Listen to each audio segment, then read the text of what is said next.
human timescale, so we see significant changes every year, including some unexpected discoveries.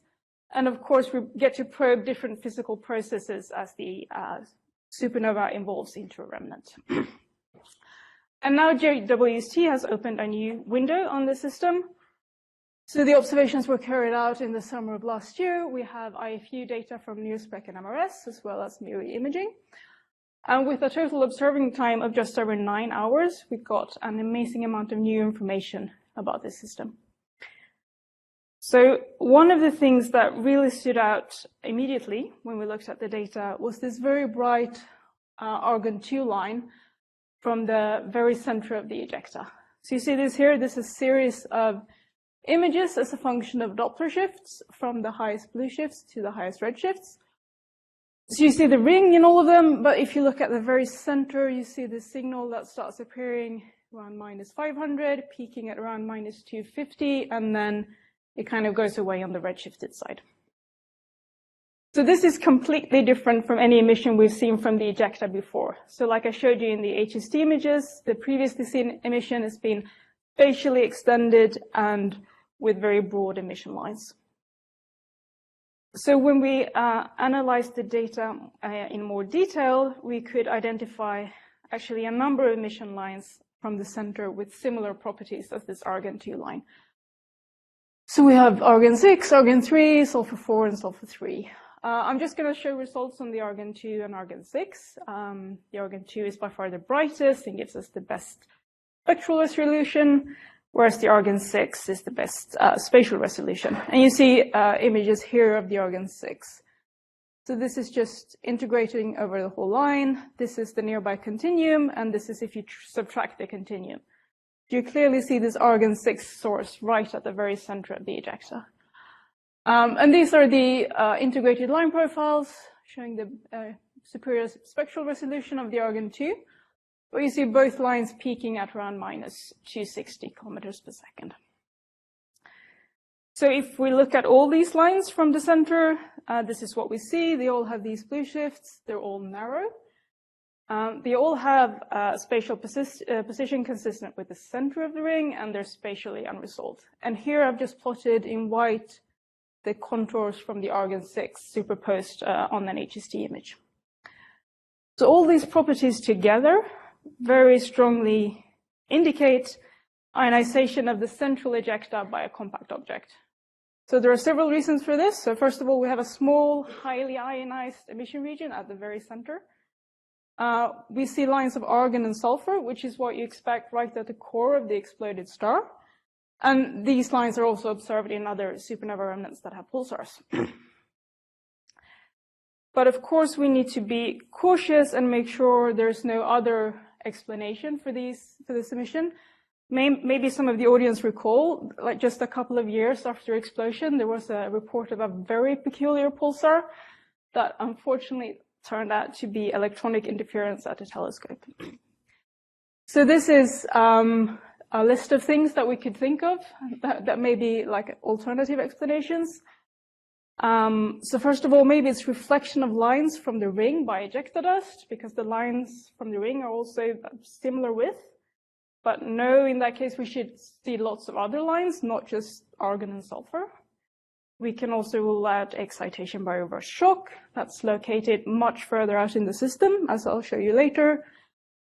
We thought about excitation of radioactive titanium. So this is the radioactive isotope that dominates at these late times. But that gives much broader emission lines, as you see in these iron lines. And also, we can't get the high enough ionization level. And then finally, there could in principle be a surviving companion star in the ejecta, but the upper limits on that suggests a low mass star that couldn't explain the observations. So we conclude that we really must have energy input from a compact object to explain this. So then the next question is, what kind of compact object? So at the most basic level, this is a black hole or a neutron star. If we have a neutron star, it can be a pulsar and a pulsar with nebula.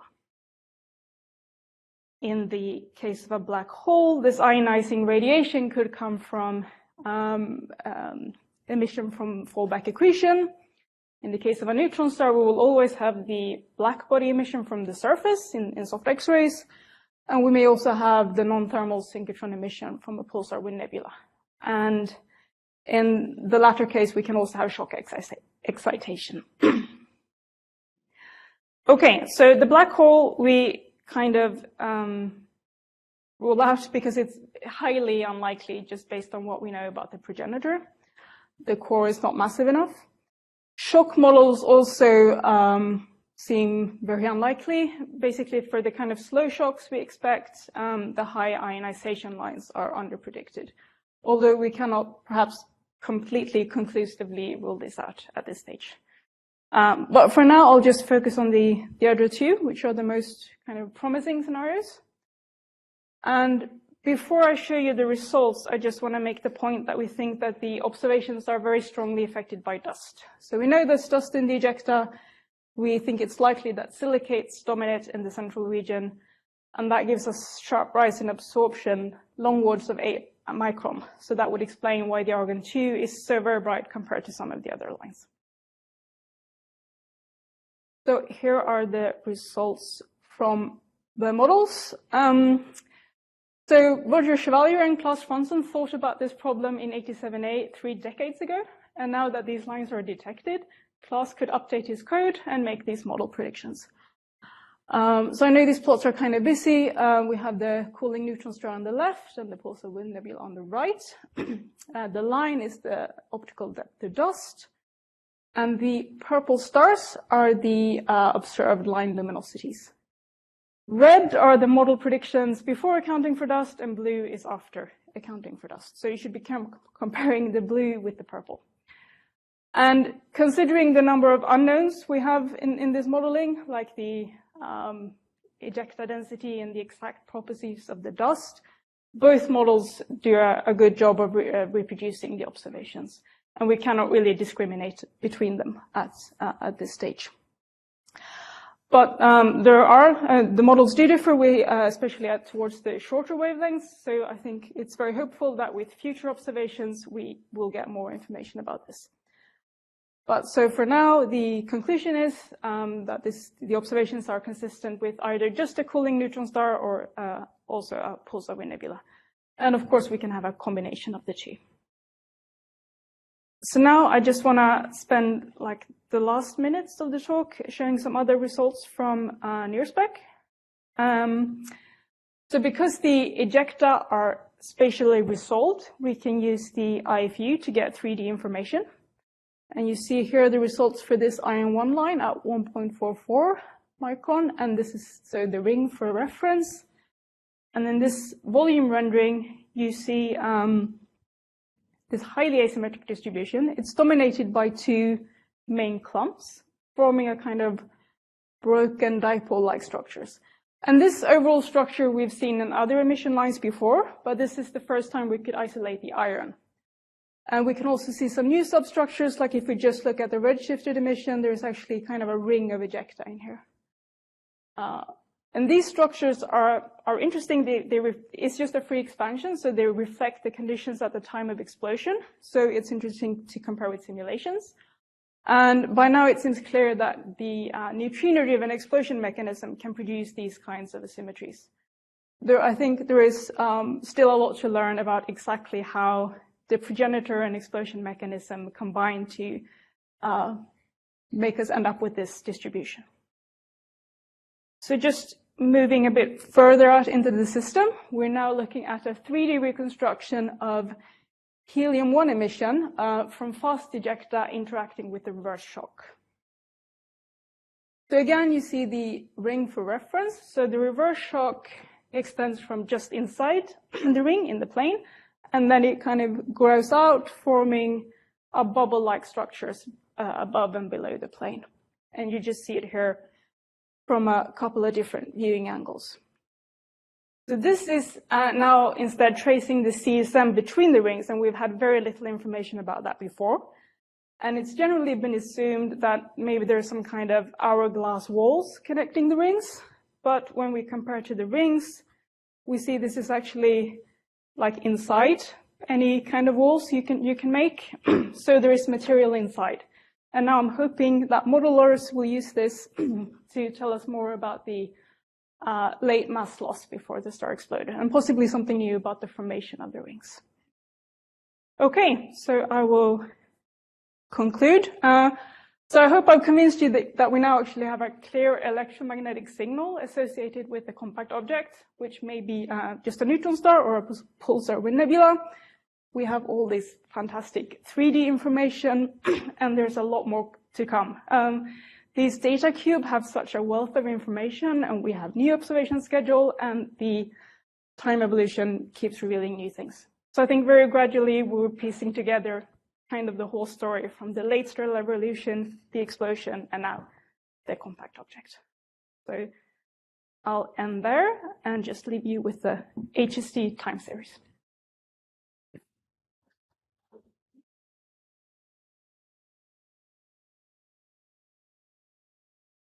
All right, questions for Josephine? Oh. Hi, this is just a probably naive question about the timescales of the ionization of the cooling neutron star or the pulsar wind nebula. Would the ionizing source change enough, say, over the next 10 years for the ionization properties to be different, or is it pretty stable for a much longer time? It depends on the properties of this compact object that we don't fully know yet. But for a general. We would expect some evolution, yeah, for sure. And also because the ejecta are expanding, the density is decreasing, and that will also affect things. If we have shocks from a pulsar wind nebula, you might expect a stronger time evolution. So for sure, time evolution will be one of the key diagnostics to what kind of compact object we have.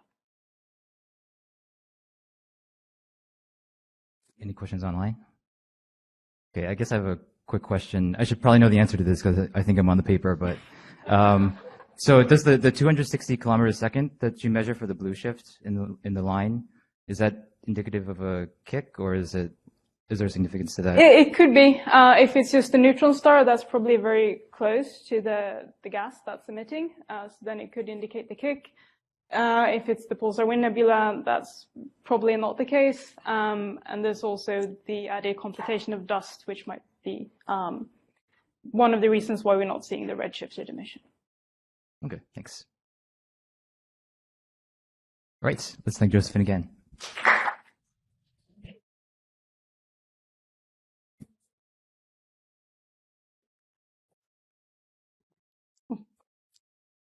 Yes.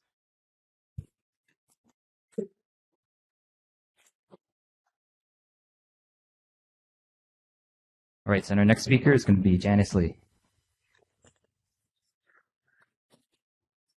Can you hear me? It's okay?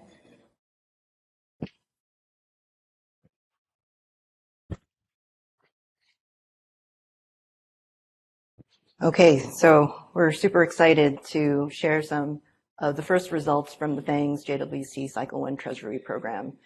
And in keeping with the theme of tortured acronyms that we've seen throughout the conference, FANG stands for Physics at High Angular Resolution in Nearby Galaxies.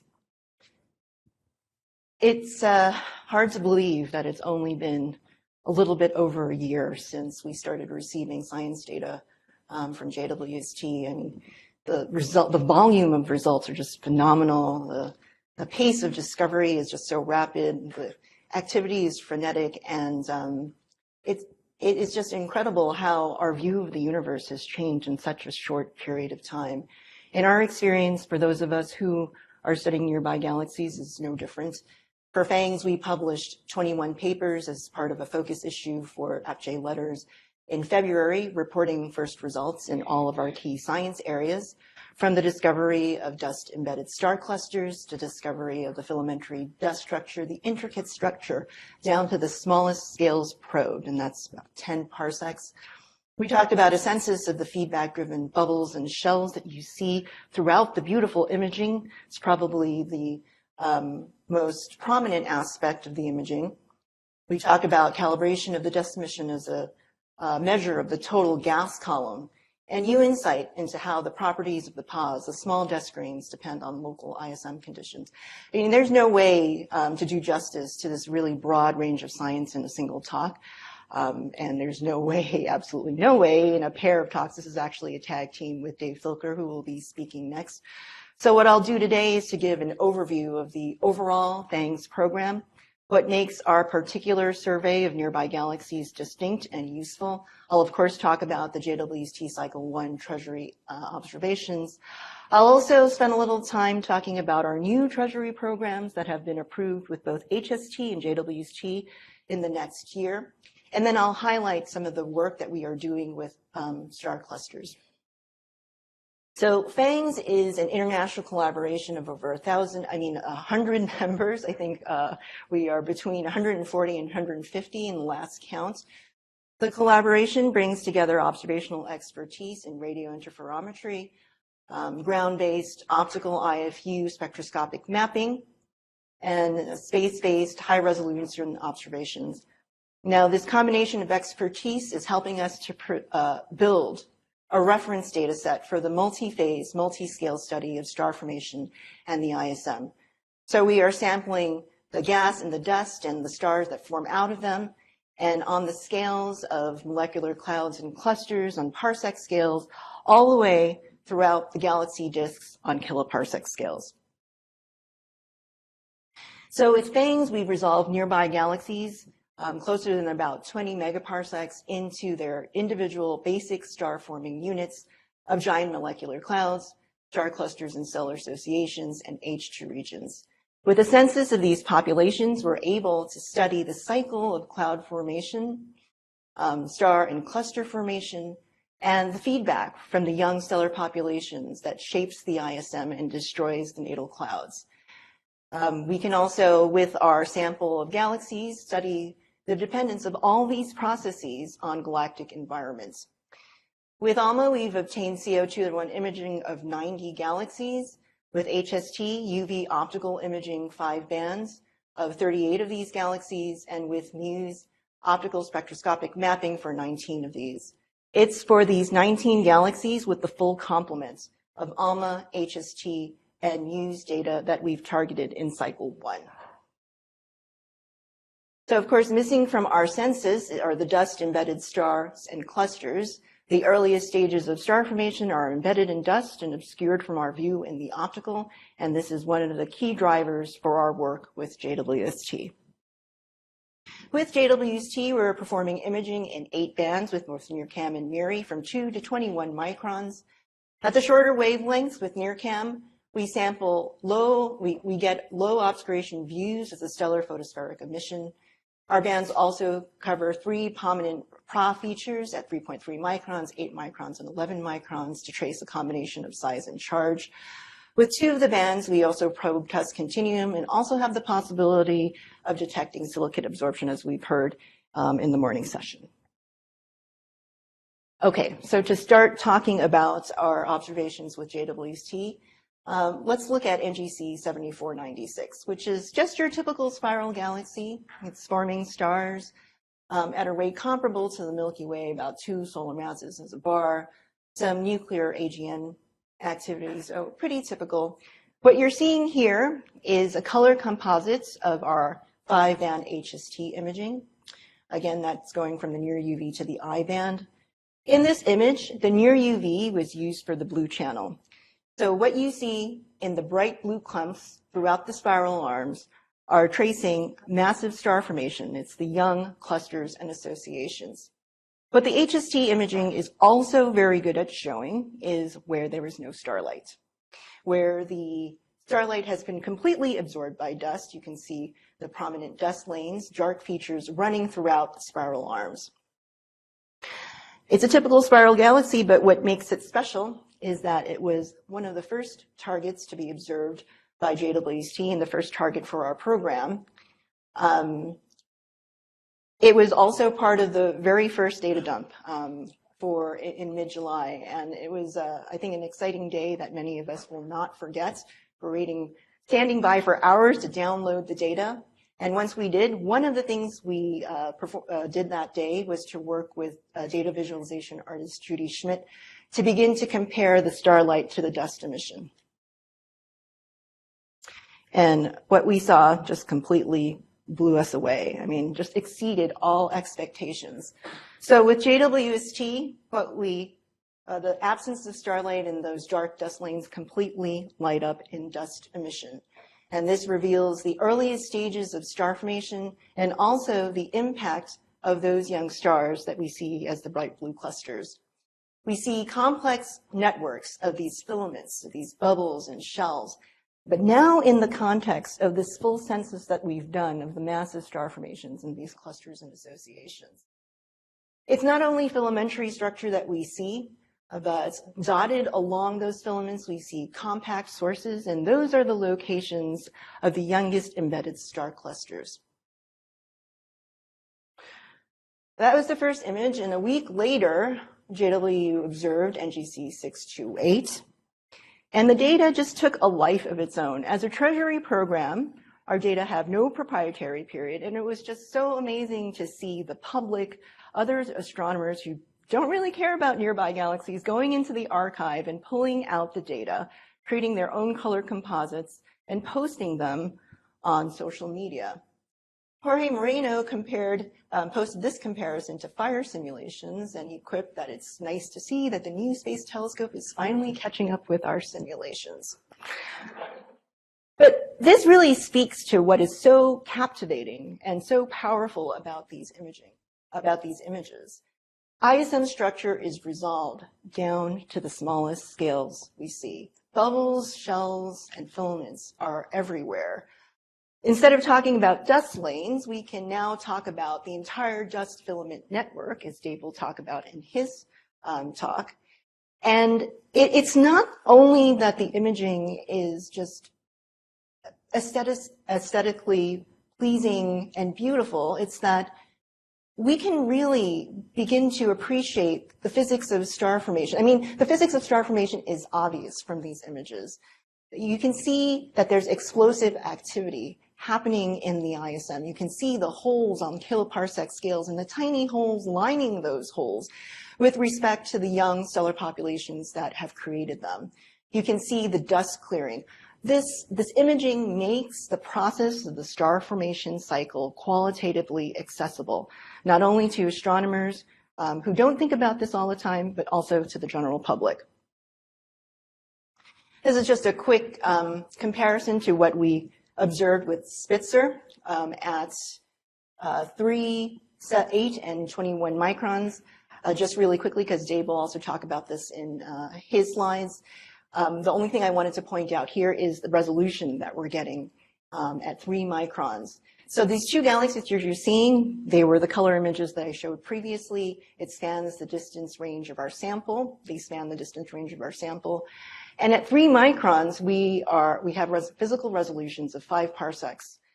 At a distance of 10 megaparsecs, well, at the furthest distance range for our galaxies, it spans 9 parsecs. So we are really able to resolve the individual clusters in each of these galaxies for the first time beyond the local group.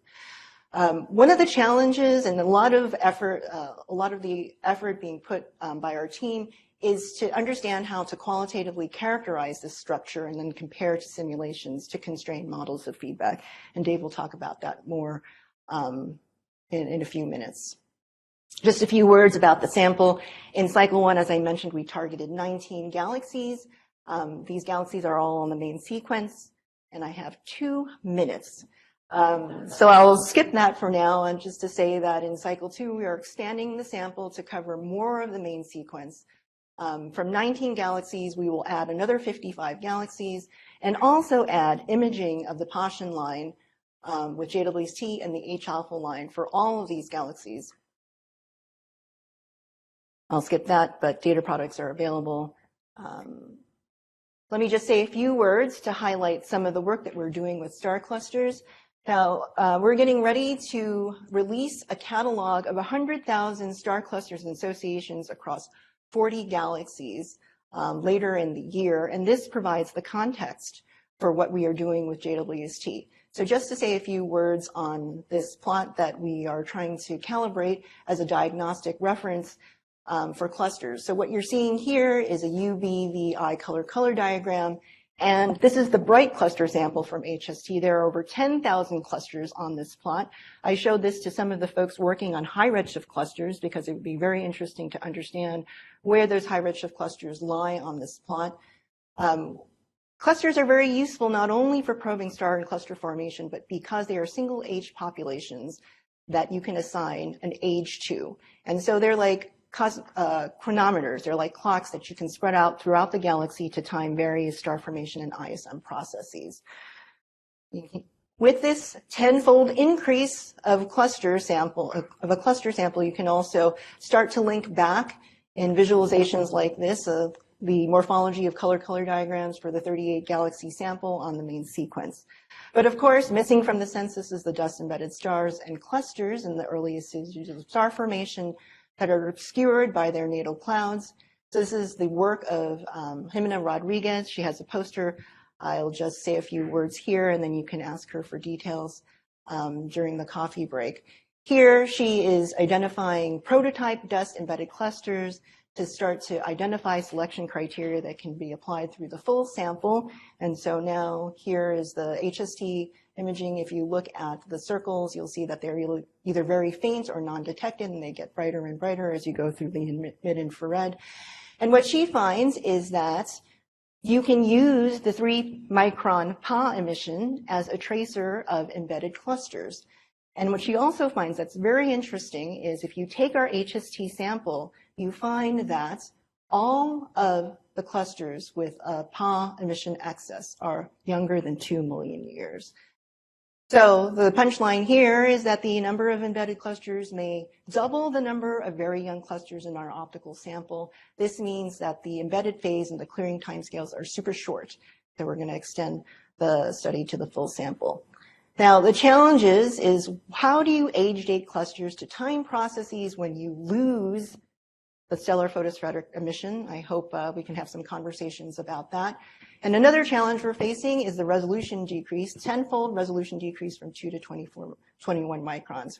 We're working on all of this in these posters, and Dave will talk more with him. Please reach out to Jimena and Kiana and Brad. Deb is remote, but she's also taking a look at a probability distribution function description of the mid-infrared emission, and Stephen. So I'll just leave this last slide up here so you can remember their names. You can wave if you're on this slide so people know where you are. That would be great. And thank you.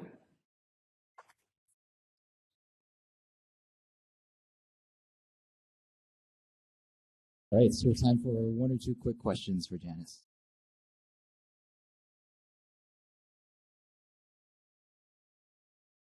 Letting me off the hook pretty easy. Hi, Roberta. Janice, I wanted to ask you about the ALMA data, actually, not about James Webb, because in our galaxy we see basically all these steps that you were describing, the filaments, the bubbles, and but we also see the cores, so the initial, the very early stage.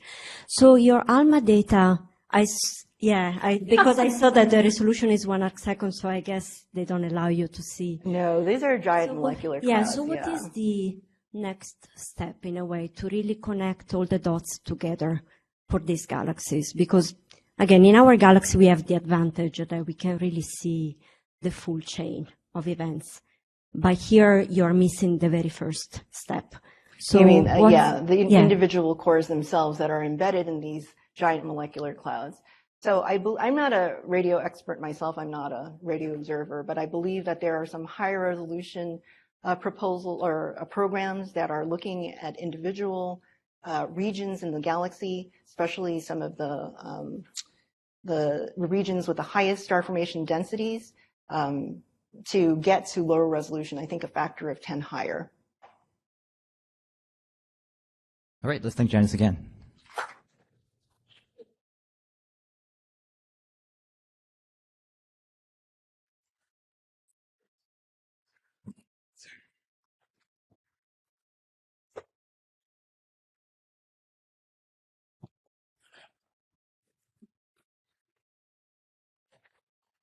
Can everybody hear me? All right, so we're going to hear more about FANGs by David Tilker. Okay, well, I want to start by saying it's great to be here, and I think it goes without saying that we need to say thank you to everyone on the, that had anything to do with the development of web over the decades that it took to make it, for allowing us to learn to do science with these great images. They're just stunning to look at and so information-packed, it's hard to believe.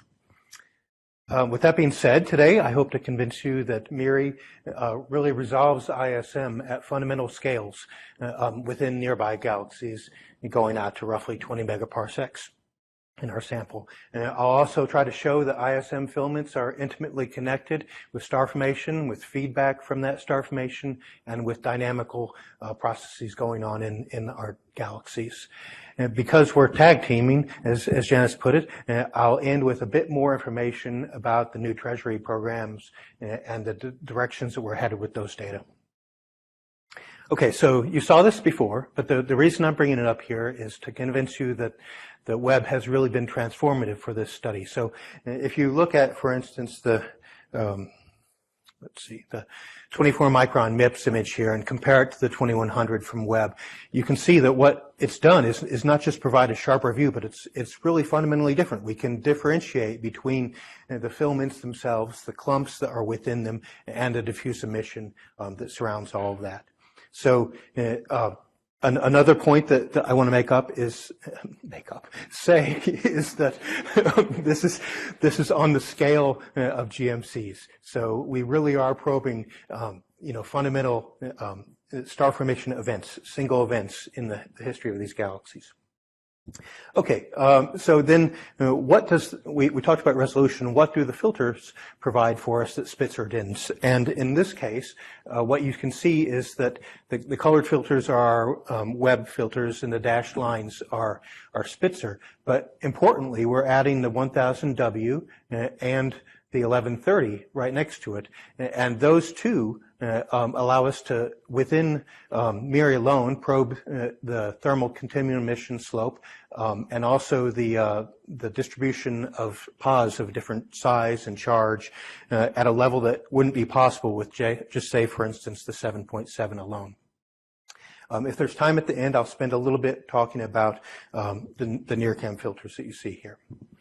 Okay, so this very rich MIRI filter set provides the subtle but very informative color space that you see in these images.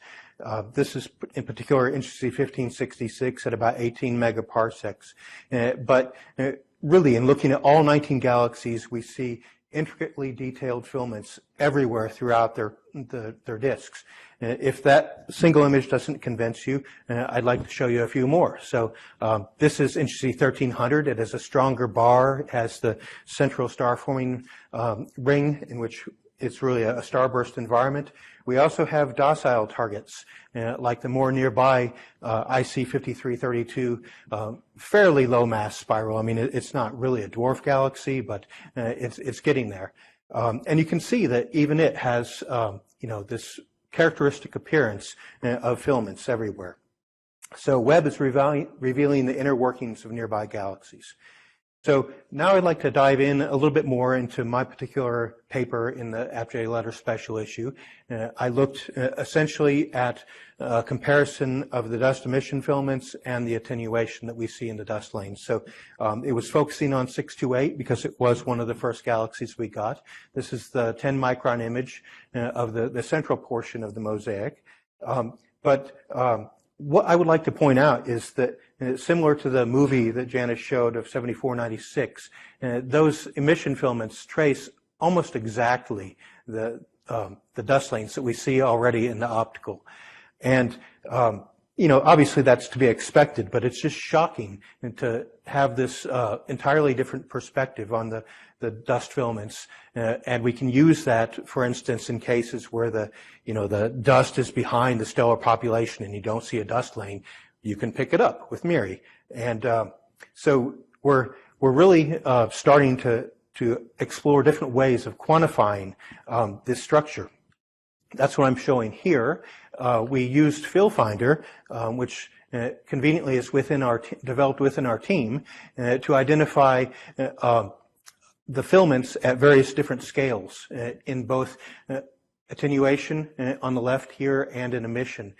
And we did this initially at the smallest scale that we could resolve because we're astronomers and we like to, push the limit. But then it quickly became apparent that a single scale was not enough, that we had to essentially run the algorithm through a ladder of scales and consider the union of those scales to be the true representation of the filament distribution.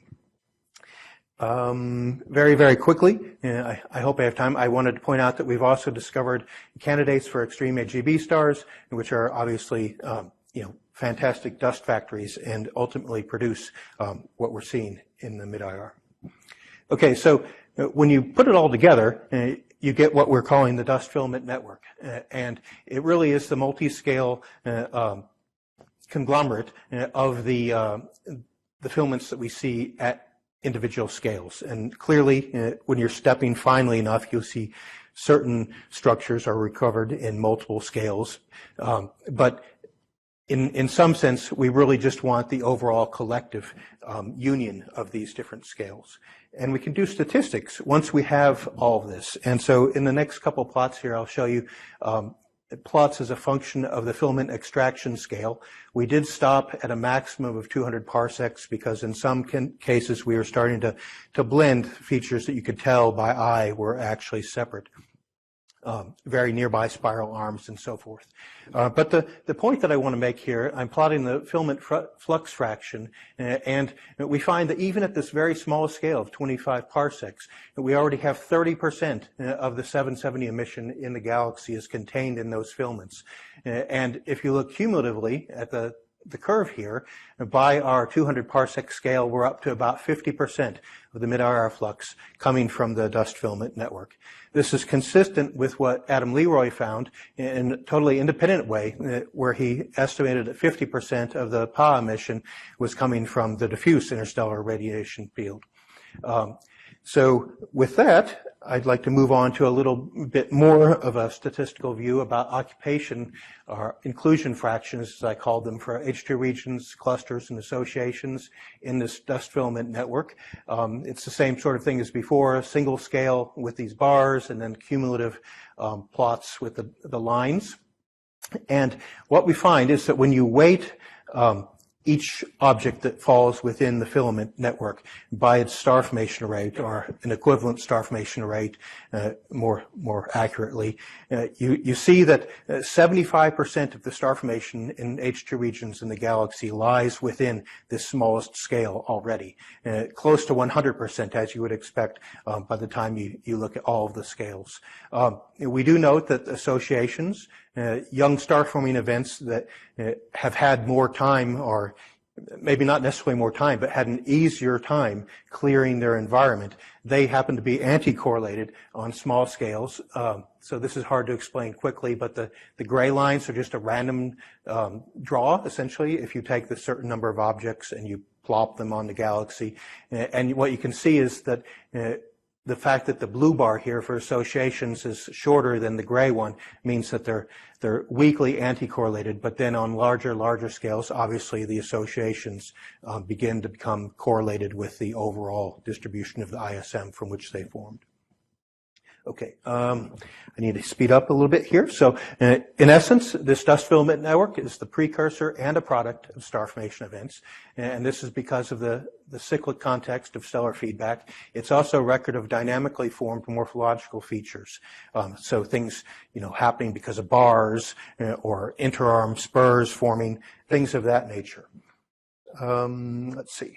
Okay, so in terms of the feedback, I already talked with the inclusion fractions about the association to star-forming events.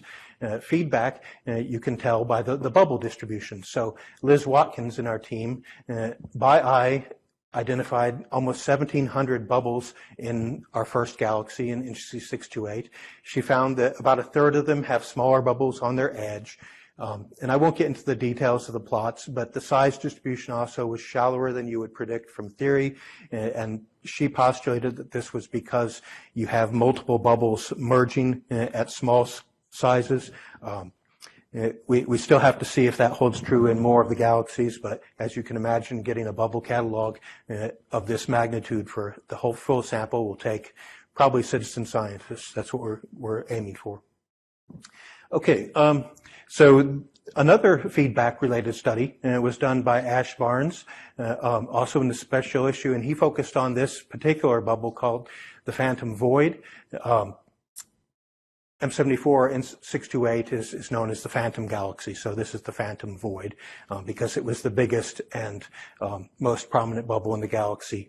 And what he concluded is that to retain that circularity against differential rotation, it had to be formed very quickly. And this is seen in our residual velocity fields from the CO, the ALMA data.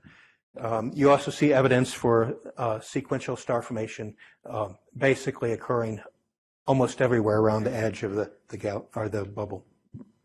Okay, so now onto dynamics as I go to light speed on my talk. This is Interesting 1433, and I just want to point out that you really see a difference in the character of the mission from areas that are dominated by star-forming events to those that are really devoid of star formation. So you're getting shear dominated regions in the inner parts where you're having flow lines, streamers falling into the bar.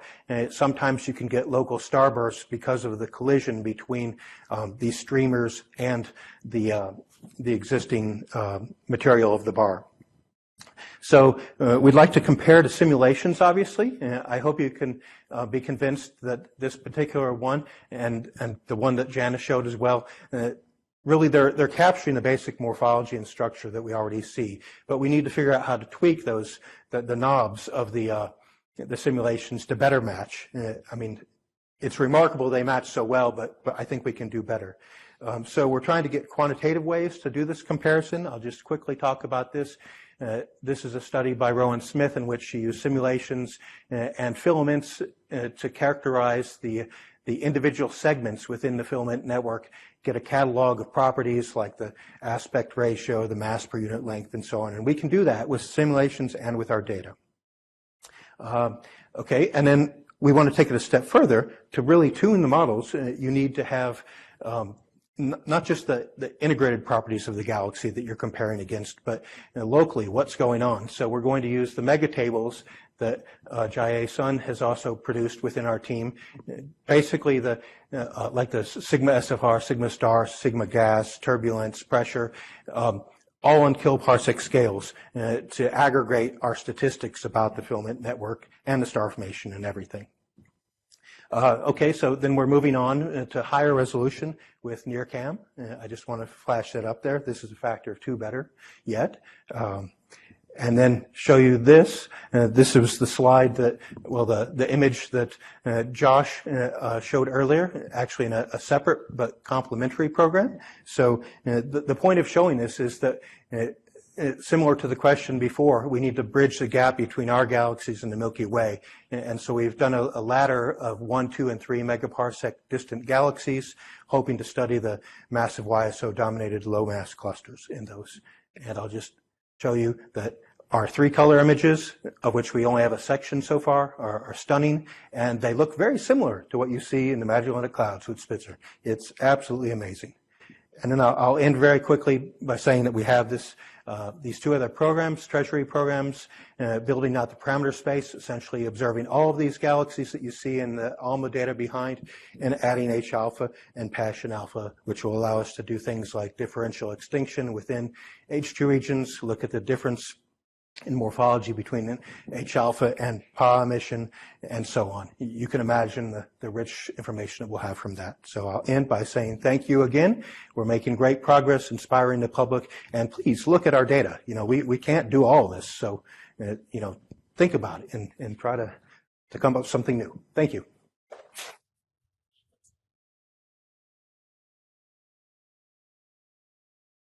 One or two quick questions for David.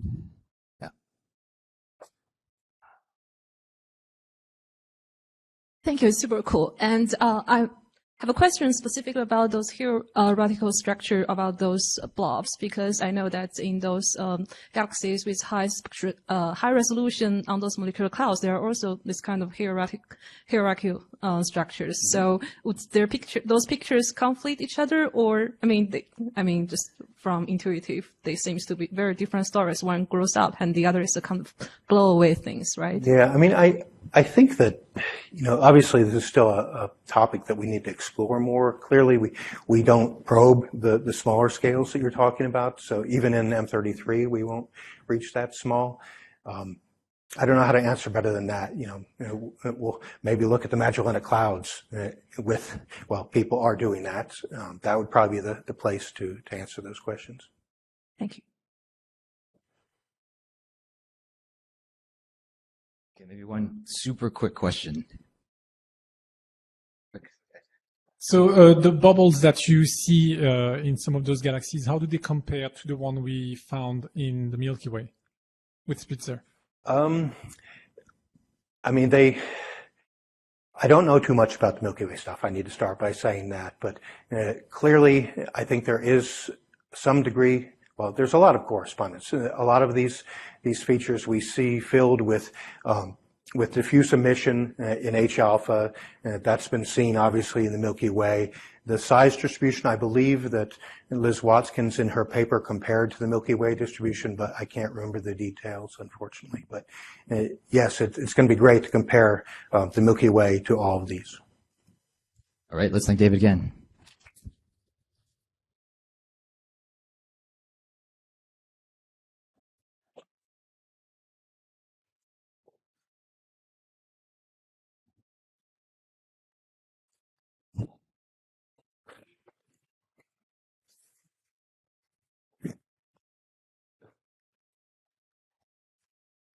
Right, and our next speaker is going to be Adam Smersina.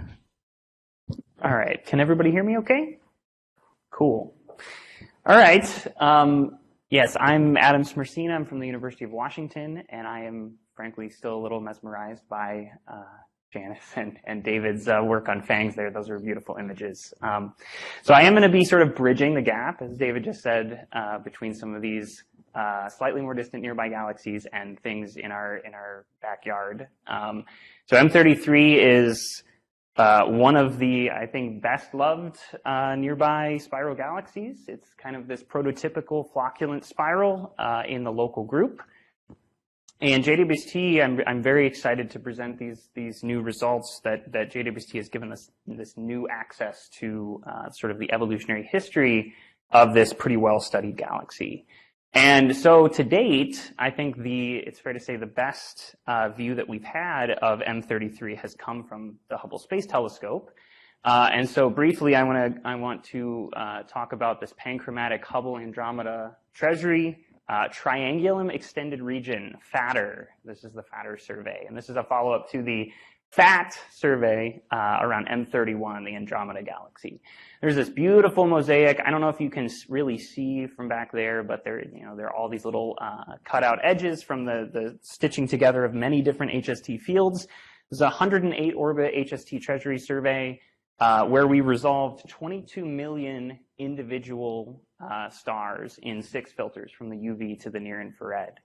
Covered about the inner 1 effective radius of M33. And this is now, the full source catalog is published now. It's a high-level science product that you can go download. Check out Ben Williams' paper on this survey. So as good as these data are, there were still some sort of areas that we felt we could do better. For example, we discovered from these HST observations the presence of a pretty small central bar in M33. Down in the center here, and some other interesting features, potentially an accreted halo component down at this very center. But at the very center of the galaxy is where sort of the photometry starts to break down a little bit. Things get very crowded in HST, and there is also the presence of dust, right? And the infrared on HST is not nearly as high resolution as the optical, so we thought we could do a little bit better, and we have the opportunity to do so. This program that David actually just mentioned in the last talk this MIRI program to study the southern spiral arm of M33, PI'd Eric Rosolowski from cycle 1, we put together a parallel program to do near-cam imaging. So this is the MIRI imaging shown here, and the near-cam in blue up here. And so, this near-cam imaging targets this exact central area that is both crowded and impacted by dust in our HST survey. And so we got, 4-filter imaging. It's about a 21.5-hour program, and so 3 hours of this went into this near-cam imaging. So just to highlight once again, Josh Peltonen's excellent work on the MIRI side of this. I'm not going to talk about this, but Josh, I think, gave his poster earlier today, and so you should go find him to talk more about this. It's excellent work. And so the near-cam version of this, which we have yet to see here, if this is the inner part of the galaxy from the FATR survey, this is the corresponding color image from JWST in the FO90, 200, and 335 medium filters. You can see things are a lot grainier here, and that's because we are individually resolving stars, right? Each point of light here is an individual star. And the image quality is just stupendous, right? To highlight this, just a couple examples. This is a giant H2 region, star-forming region, near the center here, NGC 595. I just think it's incredible. You can see the excavation of the ISM around these massive stars, right? I count 8 maybe individual bubbles around the edge of this, right? Very cool. And perhaps one of the things I'm most excited about, and I'm going to come back to this at the very end of the talk, is our resolving of the nuclear star cluster of M33 for the very first time. So stay tuned for that. Last slide. And so resolving the stellar populations in M33, the entire survey area here is about 0.02 square degrees, 3 square kiloparsecs. We've just begun to really do this analysis of performing photometry on all of these detected sources. So I'm only going to present really the results for this small region that includes this nuclear star cluster to start here. But we've already detected nearly 500,000 stars in this one detector, the long wavelength channel, and one single detector from the A array of the short wavelength channel. But if we extrapolate this to the entire survey, we're expecting somewhere between 3 and 5 million stars resolved across this entire footprint. So these are what the color magnitude diagrams for that one individual region in the center there look like. And I know many of you are probably not familiar at looking at these kind of stellar color magnitude diagrams, but I'll just tell you they're beautiful. So these are the short wavelength filters over here and the long wavelength filters over here. You can see basically all of the relevant features that you would want to see in a color magnitude diagram, minus the old main sequence turnoff. We don't reach quite that far, but you can see the red giant branch here, beautifully resolved. The upper main sequence, these are more massive, younger stars. The asymptotic giant branch stars up here. And particularly exciting, we actually reach well below this red clump feature. This is the pileup of core helium-burning stars after they evolved down off of the tip of the red giant branch, and the AGB bump as well. And these particular features are exciting because these are what give you information about the evolutionary history of the stellar populations, right? That back to 8 to 10 billion years, right? Basically, the entire history of star formation of this population of stars you can get by resolving these kinds of information-rich features in the CMD. Now, on the right here, these are the long wavelength filters, a lot less feature-rich than the short wavelength, and that's because we're way out on the Raleigh-Jeans tail, and so the colors of stars are far more uniform. You can see they're basically, most of them are colors of 0 in these long wavelength filters. They are, this is a very deep, far near infrared CMD. I am used to looking at Spitzer at these wavelengths, and this is many magnitudes deeper than what you would be able to do with Spitzer or has been done with Spitzer for this galaxy. You can see this one very interesting feature at the top. These are again, the AGB stars. You can see there are kind of 2 different tracks here if you squint. And maybe I'll resolve it a little bit better for you. But these are actually the carbon-rich and oxygen-rich AGB stars that have been split into separate tracks pretty efficiently by this 3.35 micron medium filter. And so this gives us the census of these dust and metal producing stars that spread these dust and metals into the ISM. So now comparing this to what we were able to do with HST in the very center here, this is now the highest resolution images from HST in the optical. And so the best CMD that you're going to get in this central region. And this is for sources selected within the central 20 arc seconds of the very center of M33. And then these are the short wavelength near-cam observations from JWST. And, this is a much longer exposure time. So you can see this is 7 minutes, right? 7 minutes of JWST gave us these beautiful data. But these HST observations are actually not depth limited, right? So technically, if we were in an uncrowded region, they would be much deeper. But it's really the increased resolution that you get from near-cam that enables you to resolve these features such as the red clump that are completely crowded out in the HST data. So this really is a massive improvement. And last but not least here, saving perhaps the most exciting result, which is again showing you the vast improvement over what we're able to do with HST. We have for the first time resolved the nuclear star cluster of M33 into stars. This is about a few million solar mass nuclear star cluster.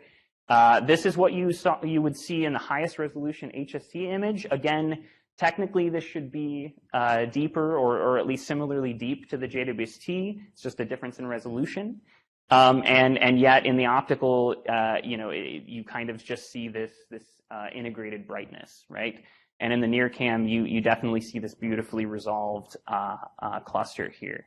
And so if I take an aperture of just under 3 arc seconds, so about 10 parsecs in radius, so this is 20 parsecs across, this is the photometry that you're able to get for the stars in the cluster. These are the black points overlaid on the full depth from that whole exposure. And so you can see you are starting to see the evidence of crowding. You are a couple magnitudes shallower. But we are able to still reach, thank you, the red clump just barely here, which means that we can actually calculate the resolved star formation history of this nuclear star cluster for the very first time, which is super exciting.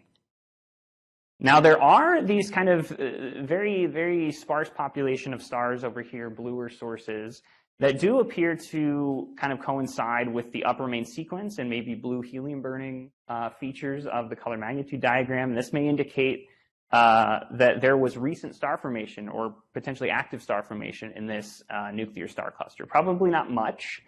There have been hints of this in integrated light spectroscopy, but of course it's always best to be able to see the stars themselves, and we think that we've now done that. There is, in fact, an ultraluminous X-ray source, I believe, that's known that is thought to be maybe a stellar mass black hole binary. And so, again, this seems to be consistent with this idea that there are some young stellar populations in this cluster. I think the most exciting thing about this is that it provides us a sample for things like spectroscopic follow-up to do things like dynamics of the stars in this cluster, which I think gives us a new angle on the presence or potentially lack thereof of an intermediate mass or supermassive black hole in the center of M33. This is something that people have been trying to do for a very long time. So in summary here, we have conducted this gorgeous 4-filter near-cam survey of the center of M33. And so far, the photometry that we've been able to produce has been spectacular, and it's going to certainly allow us to, for the first time, calculate the ancient formation histories of stars in the formerly crowded central regions with HST. And for the first time ever, we have resolved the nuclear star cluster of M33 into stars, and we will be able to calculate the entire stellar formation history of this cluster as well. And I will take questions. Thank you.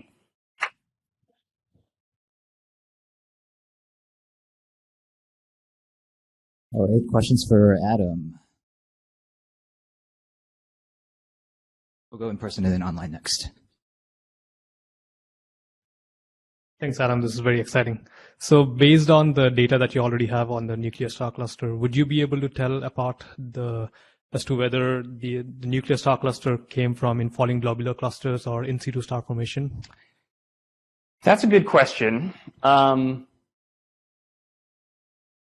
I don't know from the photometry itself, but I think probably combining, for example, the star formation history that we're able to calculate with, simulations of what would happen to a star cluster in a globular cluster or a dwarf galaxy or something that's falling in, you might be able to say something about that. It's an interesting idea, right? Because we have, I'm assuming you're thinking about some of these clusters in the Milky Way that people have thought might be remnants of accreted systems or something. It's an interesting question. Yeah, I'm not sure, but I'm sure it's something we'll think about. Let's take the question online. Yeah. So we have one online from Wee-Yun Kim. Says, nice talk. Are those stars in HST and JWST CMDs all matched? And what is the percentage of stars only detected in the JWST bands shown in your CMDs? That is a very good question. So they are not currently matched, no. That is one of the things that I think we have to do with this is, we call it the panchromatic, Hubble treasury. I think 10 filters would be truly panchromatic. So I do think we need to match these stars at some point. That's, an effort that I will be undertaking. So in terms of, these very central regions, how many of the stars are detected in JWST versus HST, I'm not sure on an absolute number, but I will say that the red clump gets you a lot of stars. And so the fact that we reach the red clump in JWST, it's going to be a significant increase over what we were able to do with HST in these crowded central regions, simply because you've been able to reach this sort of pileup point. Yeah. Hi. Thank you for the very amazing result. So I'm very interested in how do you do the blending and the crowded field photometry. Maybe can you say more about that? I mean, do you have your secret tool or any suggestions for us? Yes, we do have a secret tool that I am not an I'm fluent in the use of, not an expert in the development of. This is the Dolphote software package, and it's a crowded field PSF photometry package that's been used to great effect with lots of HST photometry over the years.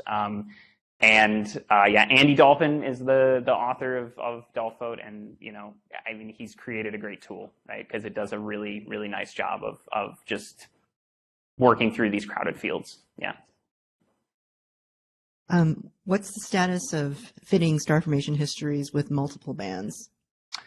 Single color magnitude diagram. Yes. So the status is that it's been done for FAT, and we're thinking about doing it for fatter as well. So leveraging the multi-filter coverage of the HST data.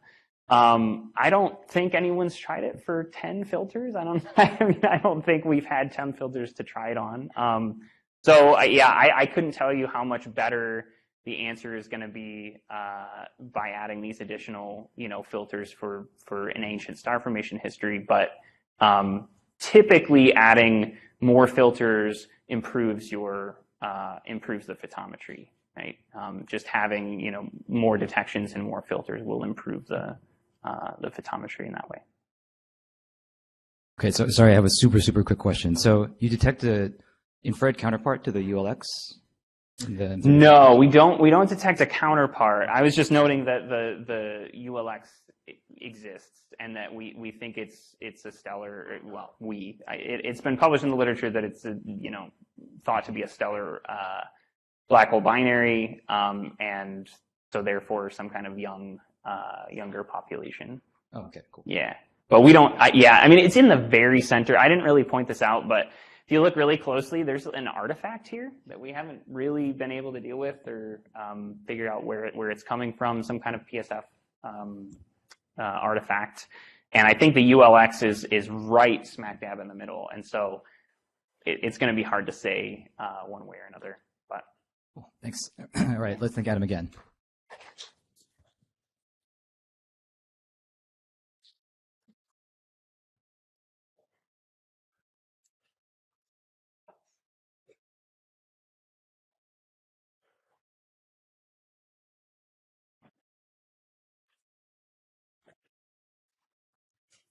All right, so our next speaker is going to be Kieran Rogers. I'm going to set a timer, so you don't need to let me know, okay? You have your timer? I got my own timer. Okay. I'm good. I'll be back up. Thanks. Check everything works. Yes. Laser pointer is where?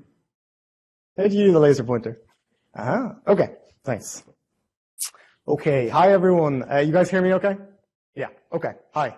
My name is Kieran Rogers. I'm a PhD student at Leiden University, and I'm going to be bringing the discussion of star formation down now to individual star-by-star basis.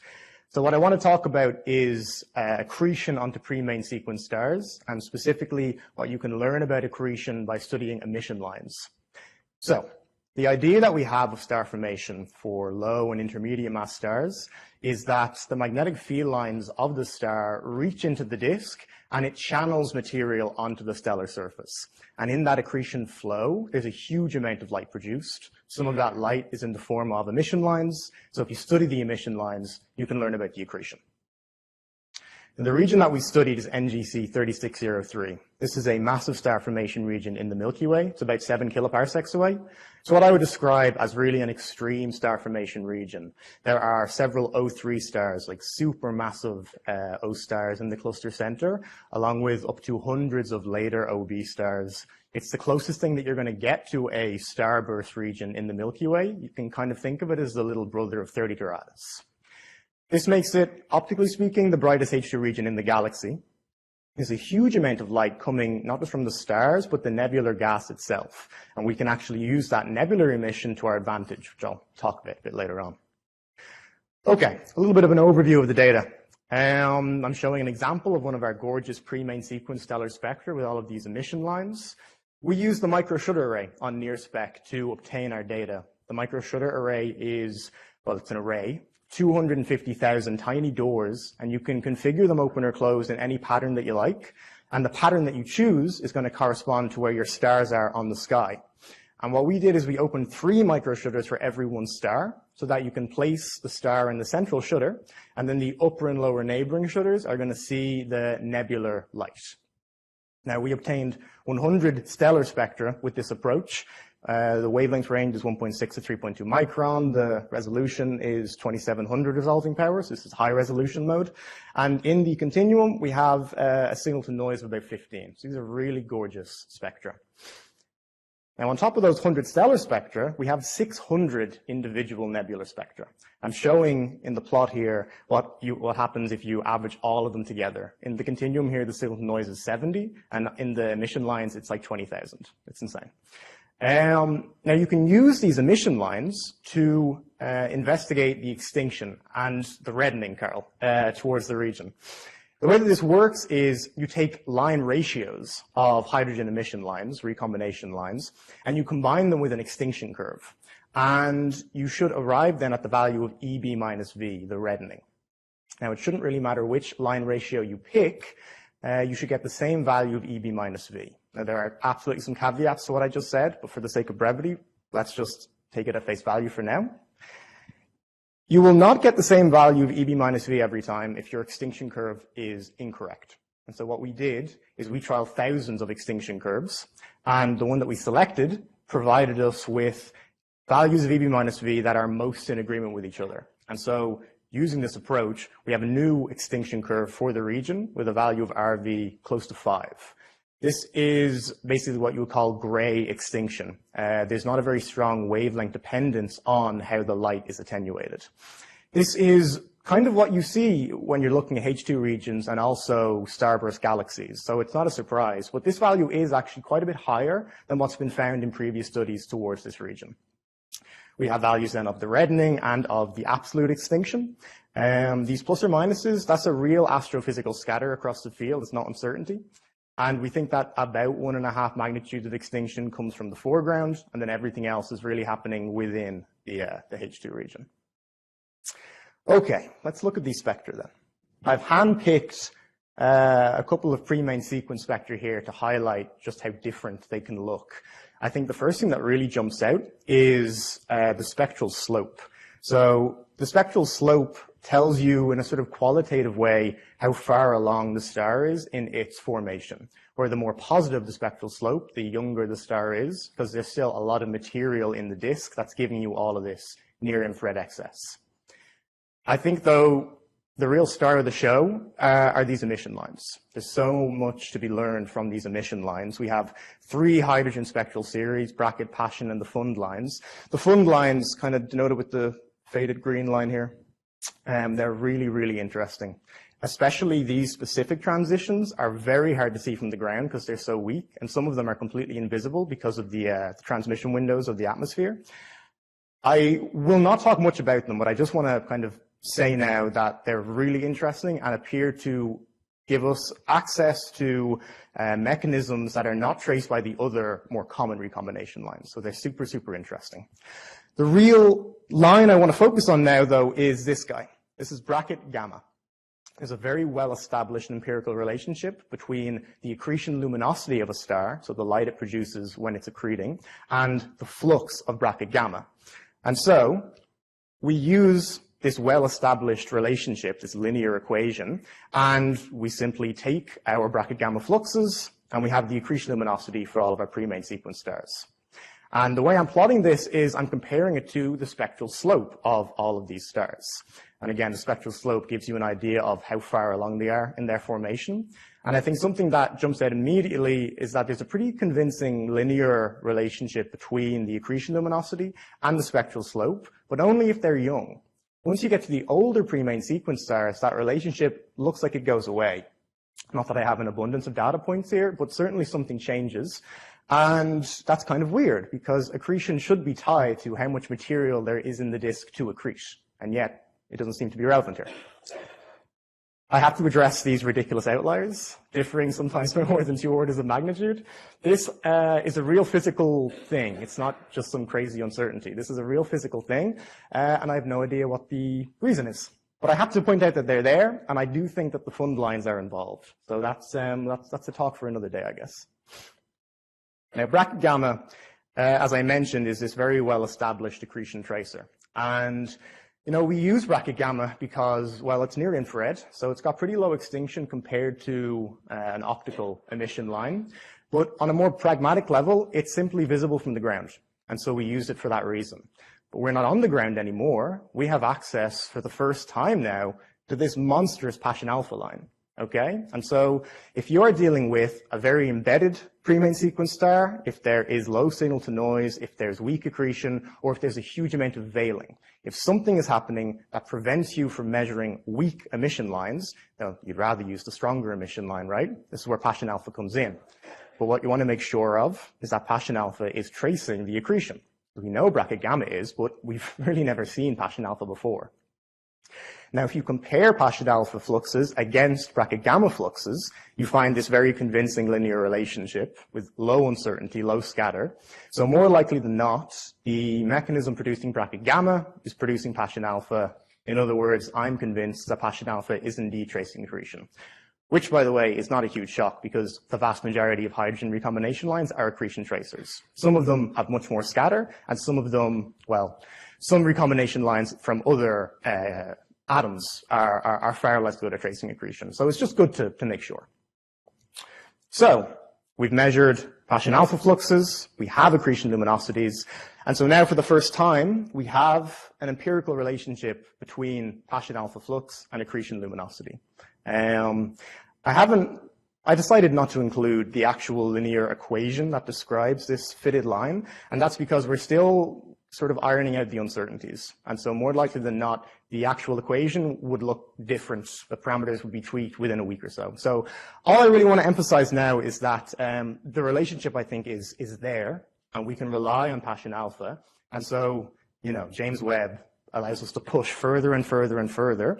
And now this Passion Alpha line lets us go even deeper to even more embedded sources, even more weakly accreting sources. So I think this is very powerful. Final thoughts. These spectra are just insane, I think. There's 700 spectra in total, 100 stars, 600 nebular spectra. So I just want to thank Guido DeMarchi, my supervisor, who gave me this data to work with, and also Bernard Brandl, my other supervisor, for helping to, sort of keep me on the straight and narrow while dealing with 700 spectra. In terms of results then, the extinction is quite gray towards the region. This is not hugely surprising, but it is grayer than what's been found previously. The fund lines are really, really exciting and interesting, specifically the higher energy transitions that we're seeing. And I think that they're going to be giving us a view into mechanisms related to star formation that we either haven't seen before, or at the very least, we haven't used the fund lines to see before. But my main point is now we can use Passion Alpha to trace accretion for the first time. Thank you.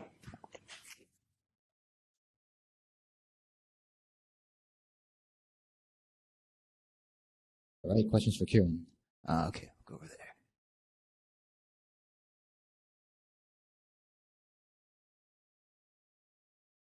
Adam Spursina from University of Washington. Great talk. Thank you. So you teased us with the fund lines a few times here. What do you think is going on?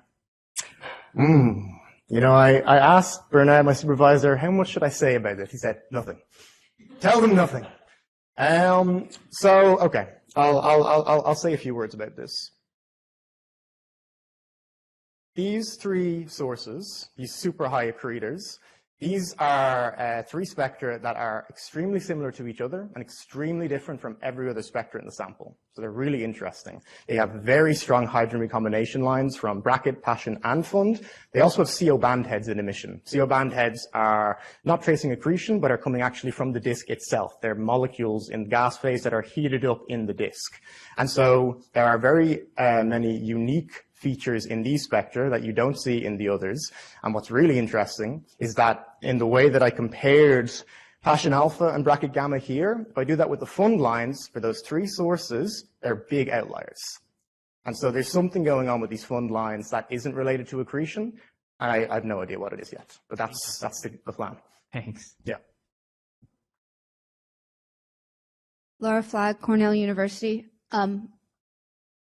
I'll actually start back with the three outliers. Is there any chance this is just a time variable thing, and if you reobserve them, they would fall back in line with the rest of them? So yes, this is a great question, because I guess an explanation could be, well, it's just an accretion burst. This happens, and sometimes it can last for a very long time.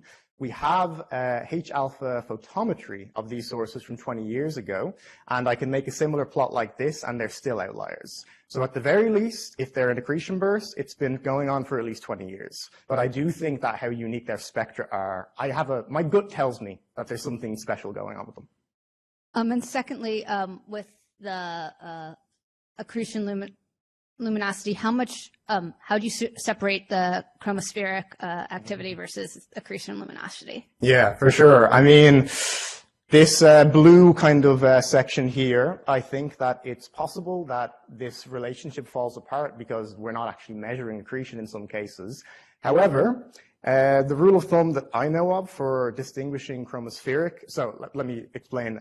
Chromospheric activity will produce emission lines, and so it could be totally unrelated to star formation. And so you could confuse an emission line for accretion when it's got nothing to do with accretion. However, those lines are weak. We actually saw a few yesterday in the transiting exoplanets. The equivalent width for H-alpha for chromospheric activity, about 10 angstroms or less. Now, we're measuring lines that are much, much weaker than H-alpha, and they're more than 10 angstroms. And so I think that rules it out. Hi, great talk. I'm Aklant from University of Florida. So my question is, so to establish the relationship between the accretion luminosity and the two lines, bracket gamma and Passion alpha, you have to have some independent measure of the accretion luminosity. So what's that independent measure? Yes. I had this in the slides originally, and then, I cut it out eventually. The way that this is done originally is you have a spectra of the star at either UV wavelengths or very, very blue wavelengths, because what we're measuring is the accretion flow, but you also have the shock on the stellar surface. The shock will produce a huge amount of continuum emission at UV and blue wavelengths, and this is really the direct measurement of accretion luminosity. When we're measuring the accretion flow, we're sort of taking a few steps to arrive at the accretion luminosity. And so this relationship in the yellow box, this was determined by measuring for about 100 pre-main sequence stars the amount of additional flux at UV and blue wavelengths compared to how much you should get from a star with the spectral classification of that star. And that, by the way, is why the error bars on this plot are all the exact same size, because the uncertainty of this relationship is totally what dominates our uncertainties. So it's just the same size for everything. So I guess we like to talk about James Webb, but for this specific thing, what you'd love to do is get more UV data. Is it a quick question? Okay, sure. More of a, sorry, Tom Ray, Dublin Institute for Advanced Studies. Kieran, I'm just curious about the fact that you're also seeing outflows as well as accretion. Yeah. So those lines are a mixture of both. Mm-hmm. Now, I presume the outflow component is quite small, so but it could be a contributor to this scatter as well. Yeah, I mean, outflows, I don't see many signatures of outflows, even though there has to be for the angular momentum problem. The main tracer I know of for outflows is molecular hydrogen, and that is surprisingly absent from these spectra, except in those three where it's barely detected. I think if you squint, you might see it, but it's really not a prominent line that we see in the spectra. And so I'm not an expert in outflows, but the common tracers I don't see in these spectra. But I don't know why that is, because it must be there. All right, let's thank Kieran again. Okay, thanks, guys.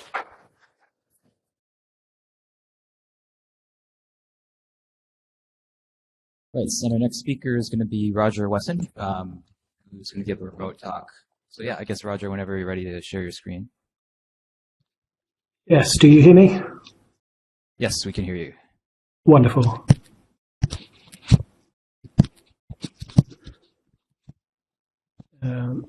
And do you see my slides? Not yet. Oh, it's coming up.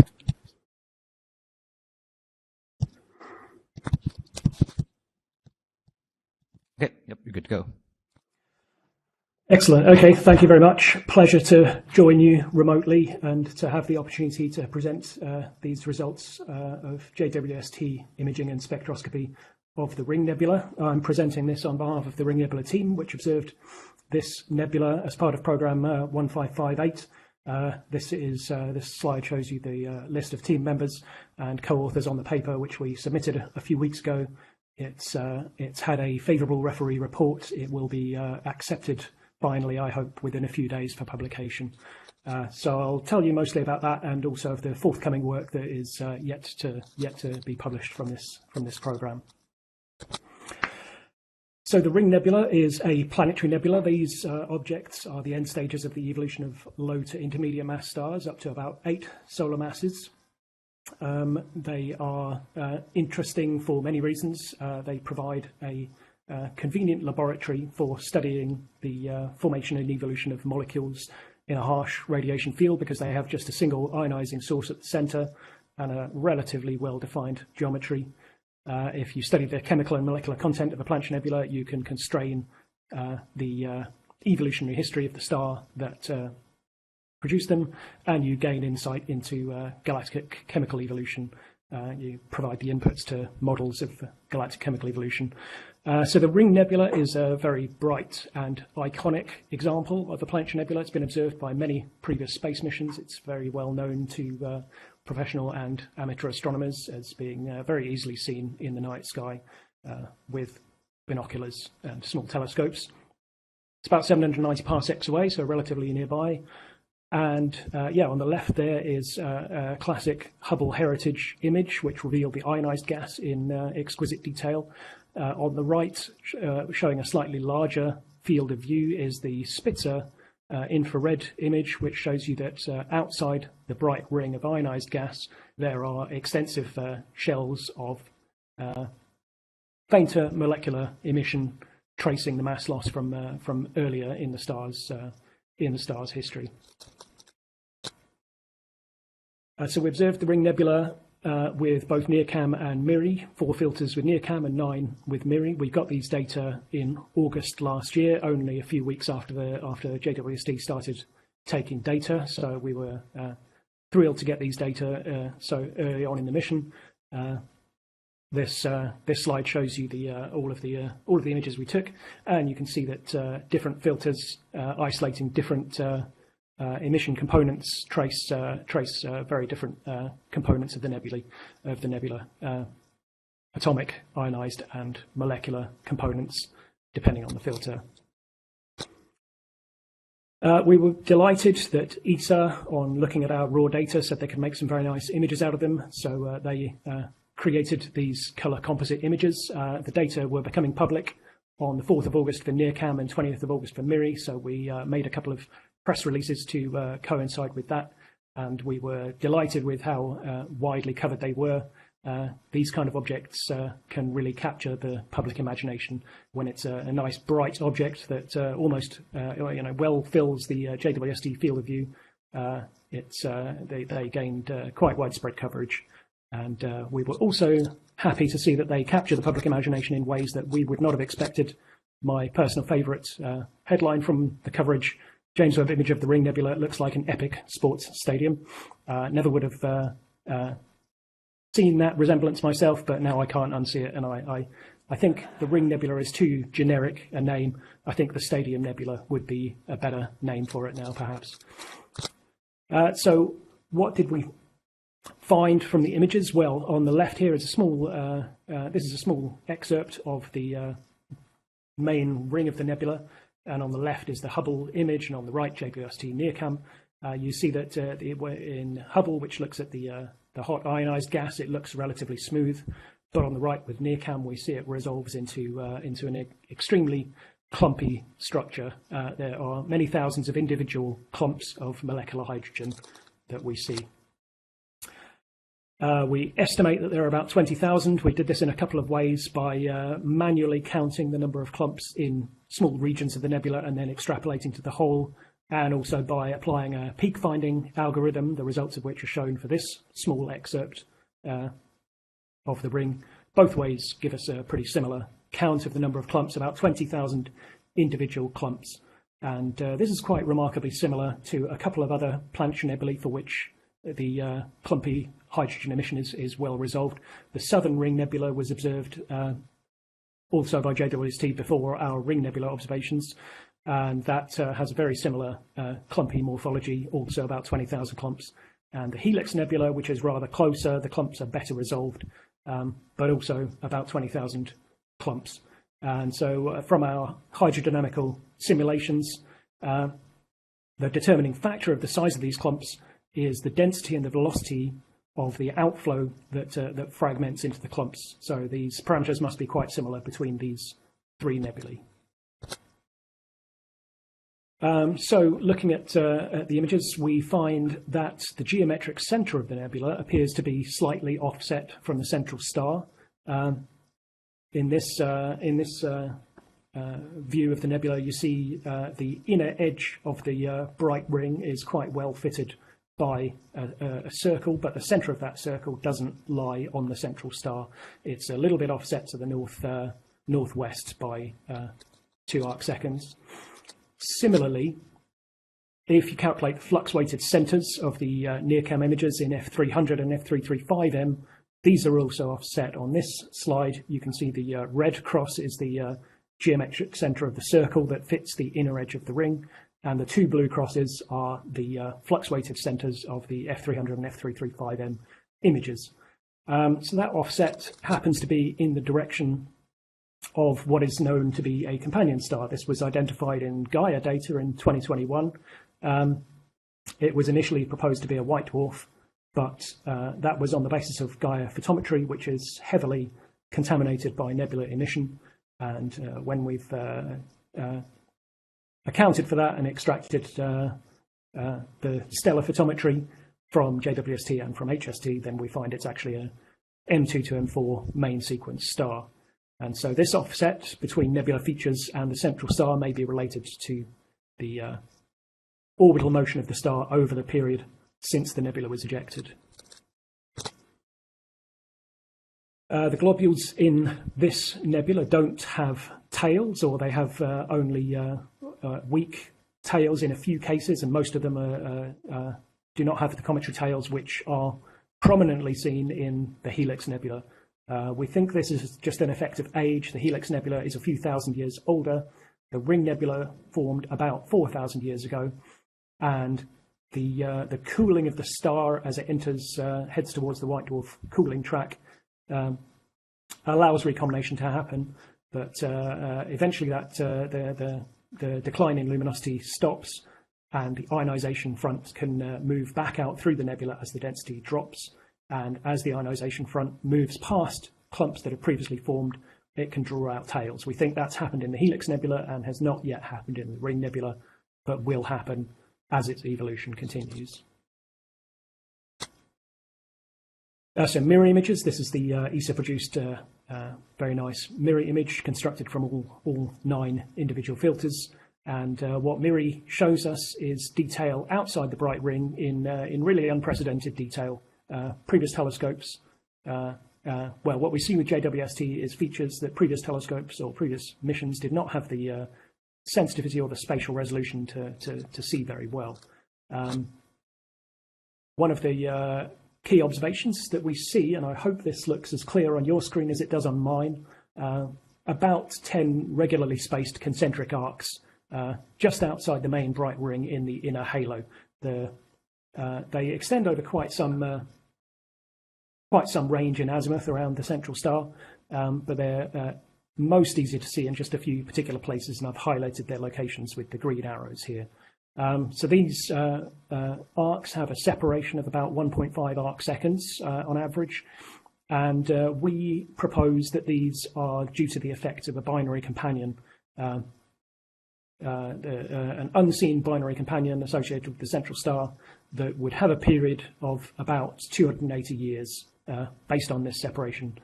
And that would correspond to an orbital separation of about 50 astronomical units. Which would make the star, the progenitor star, a member of a triple system. This is just another view to hopefully show them more clearly. This is a polar reprojection centered on the central star. So you've got radial distance on the y-axis and azimuth north going via east along the x-axis. And so you can see, I hope, the quite regular horizontal structures that are what we are attributing to the action of a binary companion. And Roger, 2 minutes. Okay, thanks. So just quickly then, some of the other morphological features that we're looking at. A dark chimney is quite visible in some filters. You see that on the right there in the F1000W. On the left, in the NearCam image, you can see some linear features that run more or less along the edges of that dark chimney. What we propose there is that this is consistent with the view that the nebula is in fact a bipolar nebula viewed pole on. We're looking down the barrel of a cylindrical bipolar nebula.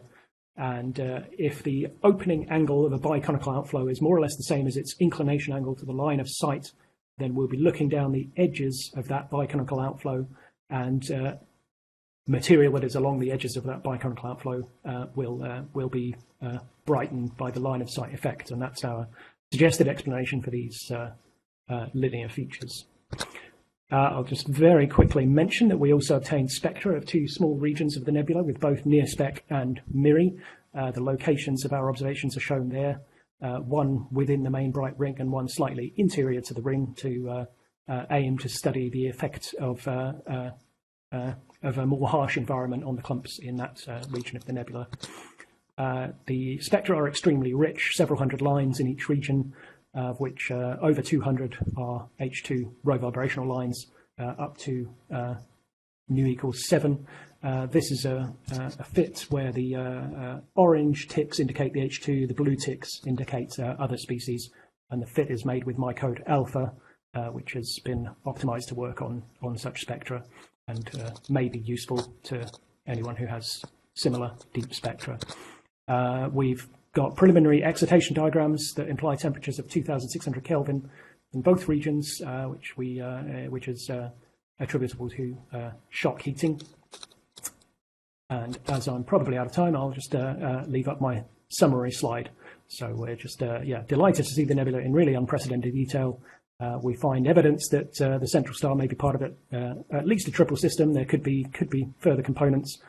In that respect, it's extremely similar to the southern ring that was previously observed with JWST in the morphology and the clumpiness and in the evidence for multiplicity.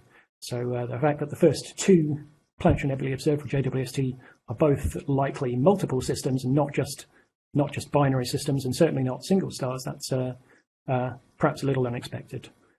So we've got 3 more papers to be coming out soon on the spectroscopy, on the central star, and on polycyclic aromatic hydrocarbons. So look out for those. Okay, thanks very much.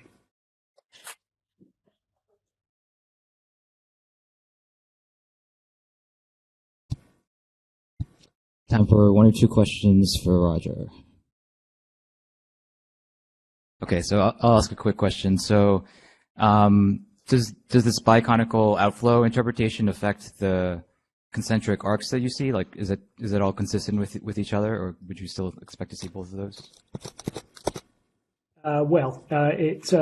Yeah, I mean, part of the interpretation of the arcs that we see is that they are in the plane of the sky, and if they were in fact reflecting material that's on this biconical outflow, that would make the actual separation much greater, but still of the order of say a few hundreds of years. So yeah, I mean, the exact geometry of these arcs is not yet well established. So yeah, well, if this biconical outflow is real, that could also affect that. Yeah. Okay, thanks. Anything online? All right. Just curious, can you comment how co-spatial the H2 and the dust emission is? Yeah, I believe they're very closely co-spatial. I think they're very similar distributions, and it suggests a key role for dust in the formation of the H2. Yeah. All right, let's thank Roger again. And also thank all the speakers in the session. Before we all head off, just a quick reminder, there are drinks and snacks if you go through the cafe out onto the patio. And for those going to the Sheraton, the bus is going a bit later at 6:30 to give you time to have the drink and snacks. So head that way. Of course.